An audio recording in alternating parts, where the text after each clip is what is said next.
ناروغان د مرګ په حالت کې دي. پاکستان د بې ویزې ناروغانو پر مخ د تورخم دروازه تړلې. پاکستان د تېرې جمعې ورځ د لیندۍ لسمه د هغو افغان ناروغانو پر وړاندې د تورخم دروازه وتړله چې په افغانستان کې درملنه شونې نه ده او اړ دي څو د خپلې درملنې لپاره پاکستاني روغتونونو ته لاړ شي. پاکستان ته په تلونکو ناروغانو کې ډیری هغه یې د زړه سرطان او هغو ناروغیو اړوند دي چې د پاکستان په روغتونونو کې تر اوږدمهالې درملنې لاندې دي. هره ورځ به د افغانستان له بېلابېلو ولایتونو شاوخوا 100 ناروغان پرته له ویزې پر ټوکن دغه هیواد ته د درملنې لپاره داخلېدل چې د تورخم دروازې په بندېدو سره له ګڼو ستونزو سره مخ دي. وروسته له هغه چې پاکستاني لوري د تورخم دروازه د بې ویزې افغان ناروغانو پر مخ وتړله، ورسره سم د ناروغانو ستونزې ډېرې شوي. ضیاء الرحمن چې له سمنګانو ولایت څخه ننګرهار ته راغلی او د سرطان په ناروغۍ اخته دی، وایي نن یې 4مه ورځ ده چې په ننګرهار کې پاکستان ته د تګ انتظار باسي، خو د لارې بندېدو له امله نشي کولی چې په دغه هیواد کې خپل معالج ډاکټر ته ځان ورسوي.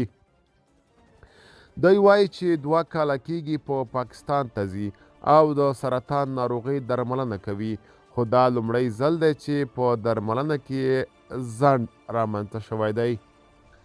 دی اندېښنه ښیي که لاره تړلې پاتې شي دغه ناروغي به یې ووژني، ځکه چې ناروغي په آخري پړاو کې ده. ضیاء الرحمن له اشتسوب ورځپاڼې سره په خبرو کې وویل 4 ورځې کېږي چې ننګرهار ته راغلی یم. پاکستان ته د تګ لپاره د روغتیایي کمیسیون ټوکن مې هم اخیستی. دلته هوټل کې پاتې کېږم او نور سخت اقتصادي تاوان هم راته رسېدلی. زه د کینسر تکلیف لرم، له 2 کالو مسلسله دوا خورم، اوس مو مخې ته د تورخم دروازه هم بنده شوه. که زه دوامداره درمل ونه خورم نو خپل ژوند به له لاسه ورکړم، ځکه چې زما ناروغي په آخري مرحله کې ده او سخت یې په تکلیف کړی یم.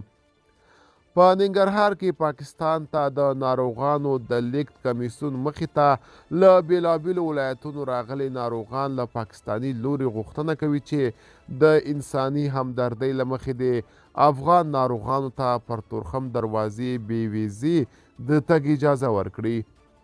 محمد الله چې د پروان ولایت اوسیدونکی دی او ناروغي د زړه ناروغي لري، اندېښنه ښیي که لار خلاصه نشي ناروغ به یې خپل ژوند له لاسه ورکړي.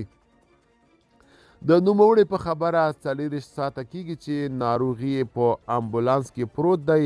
د امبولانس د لګښت ترڅنګ سړی هوا اندېښمن کړی دی.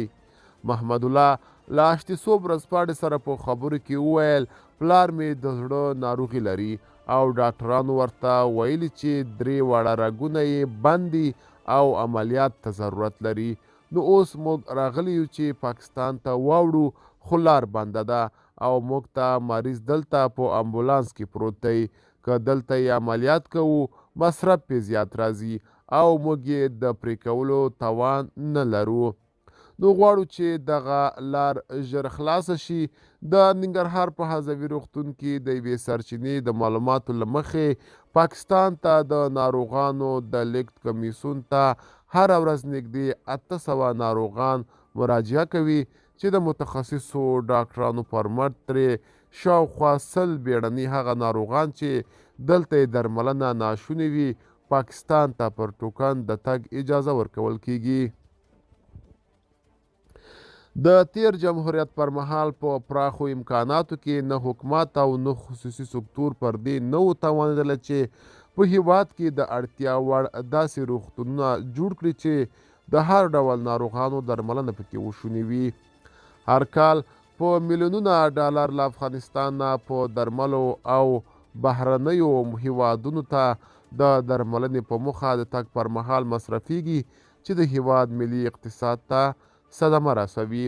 پاکستان داسې مهال وروستۍ پریکړه د بې ویزې ناروغانو پر وړاندې کړې چې تر دې وړاندې دغه هیواد ته د تلونکو افغان موټر چلوونکو لپاره یې ویزا او پاسپورټ جبري کړي وو.